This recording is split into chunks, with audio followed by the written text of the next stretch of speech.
Le ministre de la Sécurité et de la Protection civile était ce jeudi 14 mai à la Fondation Félix Houphouët-Boigny pour la recherche de la paix de Yamoussoukro devant les sénateurs en vue de faire le point des dispositions sécuritaires prises dans le cadre de la gestion de la COVID-19 en Côte d'Ivoire.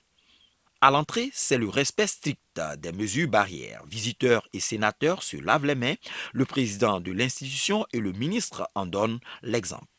Dans l'hémicycle, la distanciation sociale est observée. La séance d'information avec les membres de la commission permanente défense et sécurité peut donc débuter.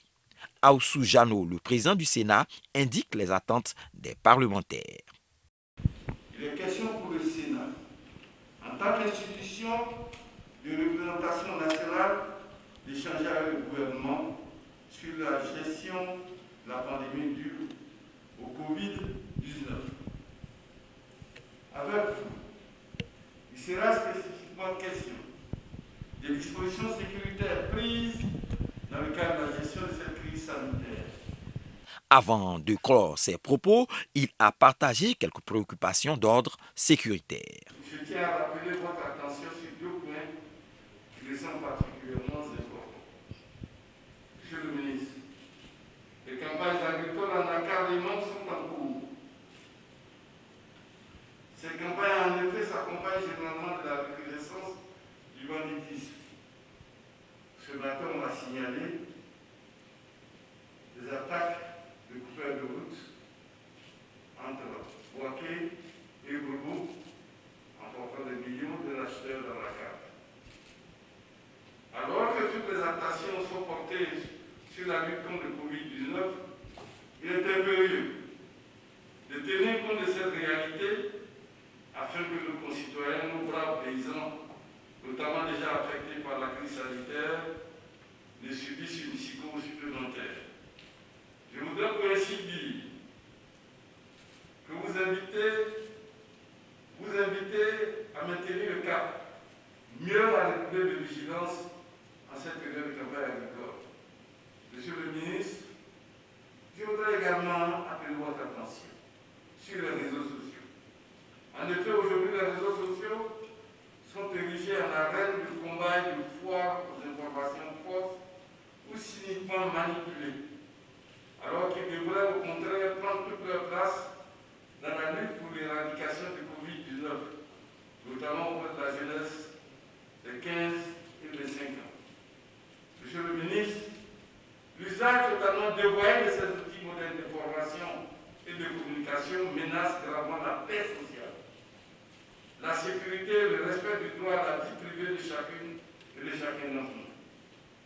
Il est donc important de rétablir et d'assurer la sécurité sur les réseaux sociaux. Place à l'exposé du ministre Vagondo Diomandé. L'on en retiendra les actions prévues, la mise en œuvre sur le terrain à Abidjan comme à l'intérieur du pays, les difficultés rencontrées, mais surtout l'esprit républicain des forces. En application du décret numéro 2020-351 du 23 mars 2020, instituant l'état d'urgence et traduisant en actes les 13 mesures annoncées par le chef de l'État dans son message à la nation, qui visait à renforcer celles préalablement prises par le Conseil national de sécurité, le ministre de la Sécurité et de la Protection civile a pris les arrêtés ci-après. L'arrêté numéro 125 MSPC cabinet du 24 mars 2020 portant fermeture provisoire de certains établissements recevant du public.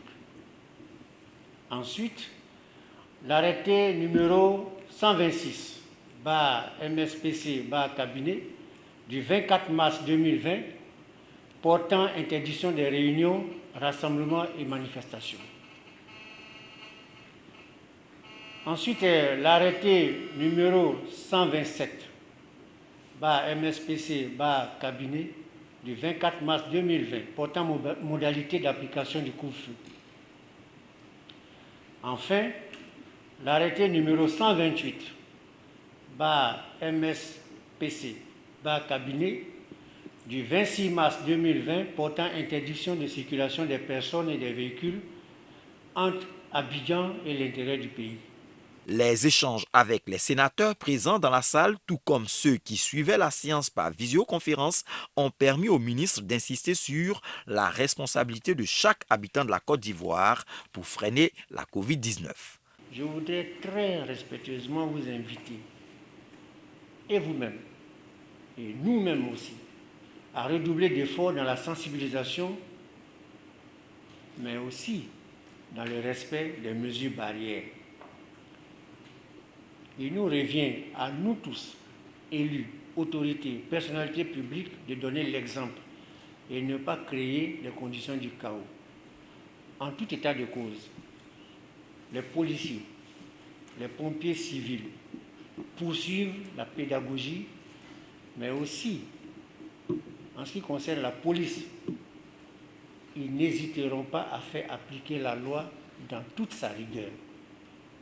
Chers sénateurs, à l'instar du président de la République et du Premier ministre, les policiers, les pompiers civils, le personnel civil du ministère de la Sécurité et de la Protection civile et moi-même sommes mobilisés pour faire barrage au coronavirus.